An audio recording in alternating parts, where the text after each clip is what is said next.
आज का शुभ दिवस है जो मनाया जाता है। कारण ईसा मसीह का जन्म कहते हैं कि आज हुआ था। ईसा मसीह के बारे में लोग बहुत कम जानते हैं, क्योंकि वो छोटी ही उम्र में बाहर चले गए थे और उसके बाद वापस आकर के उन्होंने जो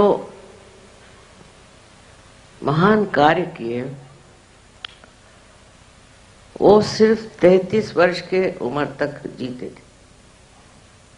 उसके बाद उनके जो शिष्य थे 12, उन्होंने धर्म का प्रचार किया।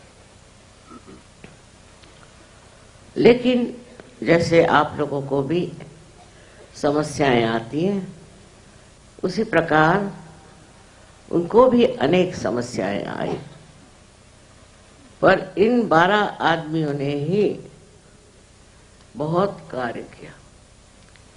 और शुरुआत के जो लोग इनको मानते थे उनको ग्नोस्टिक्स कहते थे। ग्नोस्टिक माने जिन्होंने जाना है, ज्ञ से आता है, ज्ञ माने जानना। और इन लोगों को भी बहुत सताया गया। उस वक्त के जो प्रीस्ट वगैरह लोग थे उन्होंने बहुत सताया। इसलिए शुरुआत में बड़ी तकलीफ से ईसा मसीह की बातें लोगों में फैलती गई। किंतु उस वक्त सबको आत्म साक्षात्कार प्राप्त नहीं हुआ था। और ईसा मसीह ने बार बार कहा है कि अपने को जानो, अपने को जानो। ये कहते हुए भी लोगों ने इस चीज का महत्व नहीं समझा और धर्म फैलाना शुरू कर दिया। अपने को जाने बगैर धर्म फैल नहीं सकता। धीरे धीरे वो अधर्म हो जाता है। और यही बात ईसाई धर्म की हो गई। जैसे कि ईसा मसीह एक विवाह उत्सव में गए थे, शादी में गए थे, और वहां पानी में हाथ डाल के उन्होंने उसकी शराब बना दी, ऐसा लिखा हुआ है। हिब्रू में कहा जाता है, जिसमें कि ये बात लिखी गई है शुरुआत में, कि वो पानी जो था उसका परिवर्तन जो हुआ, सो जैसे कि अंगूर का रस, इस तरह के उसका स्वाद था। और अंगूर के रस को भी उसमें वाइन ही कहते।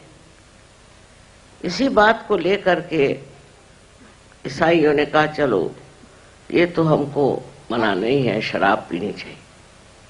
और इस तरह से ईसाइयों में शराब बहुत चल पड़ी। शराब अधर्म लाती। शराब से मनुष्य विचलित हो जाता है। ऐसी बात कैसे ईसा मसीह कहते? ये तो बहुत आसान चीज है, हम भी कर सकते हैं। पानी में हाथ डाल करके हो सकता है कि उसका स्वाद बदल दे। लेकिन इतनी लोग शराब पीने लग गए, हम तो हैरान हैं। इंग्लैंड में हम गए थे तो वहां तो कोई मरता था तो भी बैठ के शराब, कोई पैदा होता था तो भी शराब, बात बात में शराब। और इतनी शराब चल पड़ी कि अब शराब के सिवा वो बात ही नहीं करते। किसी के घर जाइए तो पहले वो शराब देंगे। खराब शराब नहीं पीते तो वो समझ नहीं सकते कि आपसे बात क्या करें। इस प्रकार इसका प्रचलन गलत चल पड़ा, और अगर कोई कहे कि ईसा मसीह ने किया, तो इससे बढ़ के और गलत बात कोई नहीं हो सकती। कभी भी कोई भी अवतरण आते हैं, वो कभी भी आपको ऐसी बात नहीं सिखाएंगे कि जो आपके धर्म के विरोध में। अब वो शराब का प्रचलन बढ़ते बढ़ते हिंदुस्तान में भी आ गया। जब हम लोग छोटे थे तो यहाँ अंग्रेजों का राज था, कोई हिंदुस्तानी लोग शराब नहीं पीते थे, जहां तक हम जानते हैं। हाँ, कोई रईस वईस लोग पीते हुए, लेकिन कोई नहीं पीता था। और अब जिसको देखो वही शराब पी रहे, और शराब में कितनी दुर्दशा होती है वो कोई जानता ही नहीं और सोचता नहीं, और गलत काम करते। तो पहली चीज मैं ये बताना चाहती हूँ, क्योंकि ईसाई लोग शराब पीते हैं तो बड़ी धार्मिक कार्य नहीं करते। यहाँ तक कि इनके रोम में जो चर्च है वहाँ एक शराब बनाते हैं। धर्म से अधर्म करना, धर्म के नाम पे अधर्म करना, मैं सोचती महापाप है। और इस प्रकार सब गलत सलत बातों को लोग अपना लेते हैं। उनके जीवन का सबसे बड़ा उद्देश्य था कि आपके अंदर जो आज्ञा चक्र है उसका भेदन करें, और इसलिए उन्होंने अपने को क्रॉस पे टांग लिया, और फिर उसके बाद फिर से जीवित हो गए। ये चमत्कार लगता है, लेकिन परमेश्वरी कार्य को चमत्कार कोई चीज नहीं।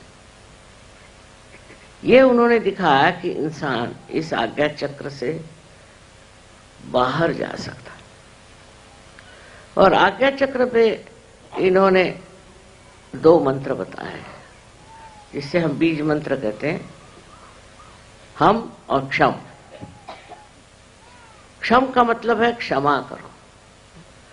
क्षमा करना ये सबसे बड़ा मंत्र है। जो आदमी क्षमा करना चाहता है उसका ईगो जो है या उसका जो अहंकार है वो नष्ट हो जाता है। छोटी छोटी बात में आदमी में अहंकार होता है। जैसे किसी से कह दिया भाई तुम बैठ जाओ जमीन पर, तो उनका अहंकार दुखित हो गया। घर का कुर्सी पे बैठो तो कहेंगे कि ये छोटी कुर्सी हमको क्यों दी। हर एक मामले में मनुष्य को अपने बारे में बड़ी कल्पनाएं होती, और वो कोई जरा सा कम, उस कल्पना से कम चीज किसी ने की कि उसका अहंकार एकदम खड़ा हो जाता है। कभी कभी अनजाने में भी ऐसी बात हो सकती है, और अनजाने में भी कोई आदमी कुछ ऐसी बात करे तो जो आदमी अहंकारी होता है उसको हर एक चीज लगता है कि उनका अपमान हो रहा है। इस तरह से वो हर समय एक अजीब सी हालत में रहता है कि कोई भी उसके लिए करो काम तो सोचता है कि उसका अपमान हो रहा है, उसको नीचा दिखाया जा रहा है। ये दिमाग में बात बैठी रहती है, और फिर आप सीधी भी बात करो चाहे नहीं भी करो, सबका एक ही अर्थ निकलता है। इसलिए देखना चाहिए और सोचना ये चाहिए कि जो ईसा मसीह ने कहा है कि आपको अगर किसी के लिए भी ऐसा लगा कि उसने आपका अपमान किया या उसने आपको दुख दिया, तकलीफ दी, तो उसे आप क्षमा कर दो। अब देखिए, अगर आप सबको क्षमा कर दें तो क्या हो जाएगा? आपको कोई तकलीफ नहीं हो सकती, आप परेशान नहीं होंगे। जब आपने क्षमा ही कर दिया तो उस बारे में आप सोचेंगे भी नहीं, और कोई ऐसी घटना हो ही नहीं सकती कि जो आपके विपरीत हो, क्योंकि आप सबको क्षमा करते हैं। और ये शक्ति हमें आज्ञा चक्र से मिलती है। जिसका आज्ञा चक्र अच्छा होता है वो सबको क्षमा कर देता है। और नहीं तो दूसरा मार्ग क्या है? अगर आप क्षमा नहीं करेंगे तो आप अपने ही को तकलीफ देंगे, अपने ही को परेशान करेंगे, और जो दूसरा आदमी है वो हो सकता है उसने जानबूझकर आपका अपमान किया, तो वो और बलवत्तर हो जाएगा। इसलिए क्षमा करना उन्होंने एक बड़ा भारी संदेश मानव जाति के लिए दिया। और दूसरा, हम जो है ये क्षम से बिल्कुल उल्टा अर्थ लगता है। हम माने ये जान लो तुम क्या हो, ये जान लो कि तुम आत्मा हो, तुम ये शरीर मन बुद्धि अहंकार आदि उपाधियां नहीं, पर तुम आत्मा हो। और इस हम को जान करके आप समझ लोगे कि मैं आत्मा हूं। आत्मा का मतलब ये है कि जितनी भी गलत सलत बातें हमारे दिमाग में घमंड से, गर्व से, मूर्खता से, अज्ञान से आई हुई है, ये सब बेकार है, इनका कोई अर्थ नहीं लगता। तुम साक्षात जब स्वच्छ आत्मा हो, सो इस आत्मा में ये सब चीजें आती नहीं और तुम अत्यंत पवित्र हो। सो दो चीजें उन्होंने बताई। एक तो ये कि आप सबको क्षमा कर दो, कोई अज्ञान में, कोई ज्ञान से कुछ भी कुछ करे, क्षमा कर दो, जिससे आपको तकलीफ नहीं होगी। क्योंकि क्षमा करिए या न करिए, आप करते क्या, कुछ भी नहीं। पर जब आप क्षमा नहीं करते हैं तब आप अपने को सताते हैं और तंग करते हैं। और जिस आदमी ने आपको दुख दिया, तकलीफ दी, हो तो मजे में बैठा है। तो इस तरह से आप देखें कि कोई ऐसी बात हो और उसे आप क्षमा करने की आदत डाल दें। दूसरी बात जो कही है उन्होंने कि तुम आत्मा हो, इस आत्मा को जानो। आत्मा को तो कोई छू नहीं सकता, नष्ट नहीं कर सकता, उसको सता नहीं सकता। अगर आप वो आत्मा स्वरूप है तो उसमें रममाण होना चाहिए। लेकिन इस आत्मा तत्व को प्राप्त करने के लिए आप जानते हैं कि कुंडलिनी का जागरण होना जरूरी है। और कुंडलिनी के जागरण के बाद उसमें स्थित होना पड़ता है, उसमें बैठना पड़ता है। जब तक आप उसमें स्थित नहीं होंगे तब तक आप छोटी छोटी बातों में उलझे रहेंगे। तो अपने में समाना आना चाहिए, अपने ही अंदर समाना चाहिए। अपने अंदर जब आप समाने लग जाएंगे तो आपके अंदर एक नितांत शांति प्राप्त हो और आप विचलित नहीं होंगे। इस शांति के दायरे में जब आप रहेंगे तो आपको आश्चर्य होगा कि आप जो छोटी छोटी चीजों के लिए हर समय परेशान रहते थे वो नहीं रहे। आत्मा के आनंद में आप डूबे रहेंगे। इस आत्मा को प्राप्त करने के लिए मैंने कहा कि कुंडलिनी का जागरण अत्यावश्यक है, उसके बगैर हो नहीं सकता। पर होने पर भी, जागरण होने पर भी लोग भटकते रहते, तो भी वो गहन नहीं आते। तो केंद्र बिंदु अगर आपका आ गया है और उसके और लक्ष्य करके अगर आप देखें तो आप समझ जाएंगे कि ये आज्ञा चक्र आपको घुमा रहा है। इस आज्ञा चक्र की वजह से आप चक्करों में पड़े हुए, विचारों के चक्करों में पड़े हुए, नाना तरह के उपाधियां इससे लग रही। पर जब इस आज्ञा चक्र को आप लांघ जाएंगे, इससे परे आप चले जाएंगे, तब आप में ये जो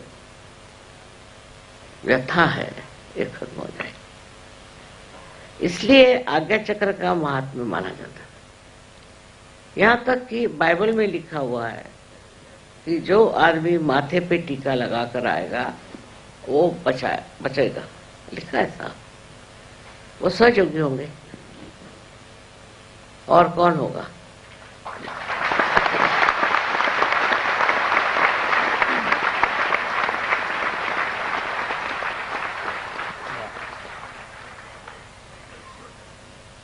काम तो प्रचंड है।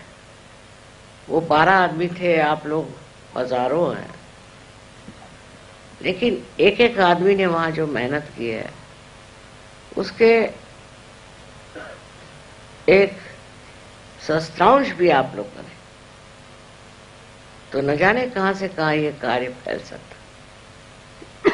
अब मेरे लिए तो यही एक आधार है कि आप लोग सहयोग को बढ़ाएंगे और सारे विश्व में इसे फैलाएंगे।